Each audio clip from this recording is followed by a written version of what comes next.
Holy Jesus, Mako, relax. Hey, what's up guys? Welcome back to Binging with Babish, where this week, thanks to a sponsorship from Crunchyroll, we are returning once again to the world of anime. In this case, the Osaka street food specialty Takoyaki, a recipe that calls for octopus, a toy that I've never played with before. So we've got some plain cooked octopus. This is one of many specialty items you will need to get from a Japanese specialty grocery, and we're cutting that into nice little bite-sized wedges, making sure each piece still has some suckers. Now, if octopus is not your bag, there's a whole world of potential toppings for Takoyaki. Just here I have some chilled baby shrimp, sweet corn, kimchi, and edamame. You could also theoretically put cheese or tofu or whatever you want in there. Now you can buy pre-mixed takoyaki flour, but let's try making our own. We're starting with 120 grams of all-purpose flour, to which we're going to add 2 teaspoons of baking powder and 1/2 teaspoon of table salt. We're just going to whisk together all the dry ingredients before making things liquidus. Is that a word? Should be. Into the flour mixture goes 2 large eggs, maybe a tablespoon of low-sodium soy sauce, and 1 1/2 cups of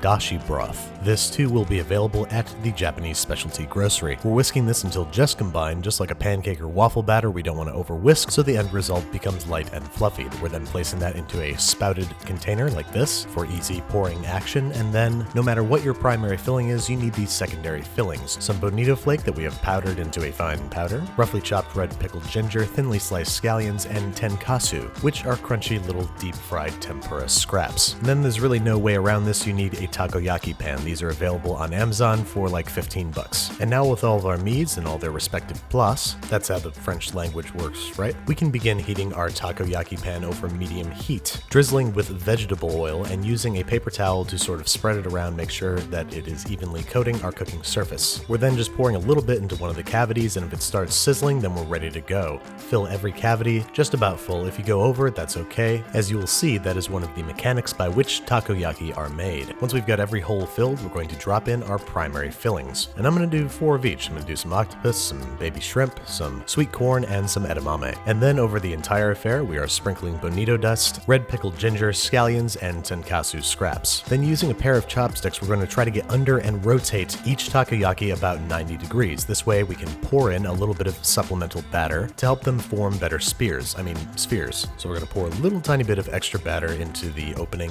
on the side of the sphere, and then we're going to try to flip the whole thing over, tucking all the scraps and extra bits underneath as we turn it. At this point you might be freaking out because they look like a bit of a disaster, but this is a normal and natural part of the takoyaki life cycle. And as you continue to turn and tuck and turn and tuck, prepare to be delighted as your takoyaki take shape. You can tell that they're done when they are golden brown and crisp all over, and they rotate freely like a trackball computer mouse from the 90s. Remember those things? No? Well, they were a thing, briefly. Once we've got these guys all situated on a plate, it's time to get them dressed for dinner. We're starting with dabs of okonomiyaki sauce, which I bought, but if you want to see how to make it, go check out the okonomiyaki episode of Binging with Babish. And then we've got some Japanese mayo, which is a little bit thinner and sweeter than American mayo, some bonito fish flake, doing its cool little dance there, a light sprinkling of aranori, which is dried seaweed powder, and an optional smattering of scallions. And while these guys are a little rough around the edges, I gotta say, they taste really, really good. The outside shell is thin and crisp, and the interior batter is light and fluffy, and the fillings are super flavorful. The okonomiyaki sauce is rich and saucy, and the mayo is creamy and tangy. I mean,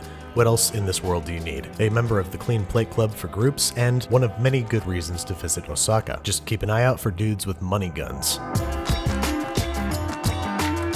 Hey guys, so I just wanted to thank Crunchyroll for making this episode possible. If you haven't already, go to crunchyroll.com/babish for a 30-day free trial. Their biggest shows with new seasons available now include Sword Art Online, Fairy Tail, and That Time I Got Reincarnated as Slime. Crunchyroll offers unlimited anime, professionally subtitled, available on all your devices. Go check them out.